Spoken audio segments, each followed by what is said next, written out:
Arıqlamaq üçün çay və kofelər qaraciyəri məhv edə bilər. Son illər sürətli arıqlama vədi verən müxtəlif kofelər, çaylar və dərmanların istifadəsi geniş yayılıb. Rəsmi beynəlxalq səhiyyə qurumlarının təsdiqləmədiyi bu məhsullar ciddi sağlamlıq problemlərinə səbəb olur. Bu barədə terapevt, daxili xəstəliklər üzrə mütəxəssis, uzman doktor Əfsanə Bayramova danışıb. Onun sözlərinə görə nəzarətsiz şəkildə qəbul edilən arıqlama vasitələri qaraciyərin zədələnməsinə, hepatitə, həzm sistemi pozuntularına və digər ağır fəsadlara yol aça bilər. Nə qədər eləyirəm, çəki verə bilmirəm.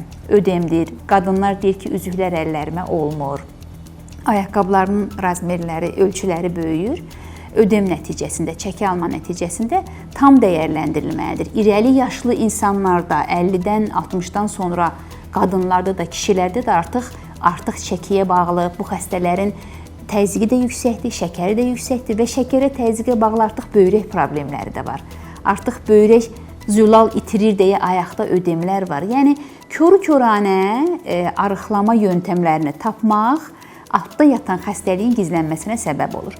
Gənc insanlar düşünmürlər. Uzun müddət məsələn şəkərim var, təzyiqim var, böyrəyim artıq sıradan çıxmış olar. Gəncdən çox gənc qızlar o yollara əl atırlar. Hansı yollara? Dərmanlar, çaylar, marafonlar, kofelər və bu kofeləri satanlar da həkimlər deyil, təsdiq olunmuş bir yerdən alınır. Ara insanlar, nəzarətsiz platforma olan TikTokdan satan insanlar, bəlkə məsələn bir miqdar iştahlarını baskılayırlar, qidadan imtina edir, çəki verirlər, amma o orqanizmdə hansı fəsadları yaradır, bunu anlamırlar. FDA, dərman və qida administrasiyası onu təsdiqləmir.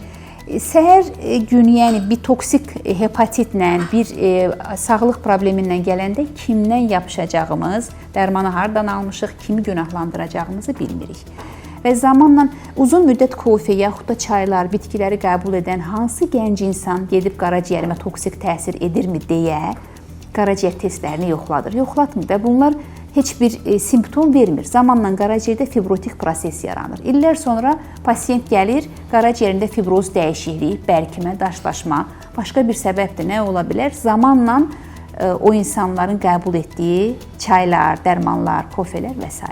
Mütəxəssis artıq çəkinin səbəbini müəyyən etmədən arıqlama məhsullarından istifadə etməyin düzgün olmadığını vurğulayıb. Sağlam və davamlı arıqlama üçün ilk növbədə tibbi müayinə aparılmalı, çəki artımının səbəbi müəyyən edilməli və müalicə planı fərdi şəkildə qurulmalıdır. Həkim həmçinin sosial şəbəkələrdə reklam olunan, tərkibi məlum olmayan məhsullardan uzaq durmağı tövsiyə edib.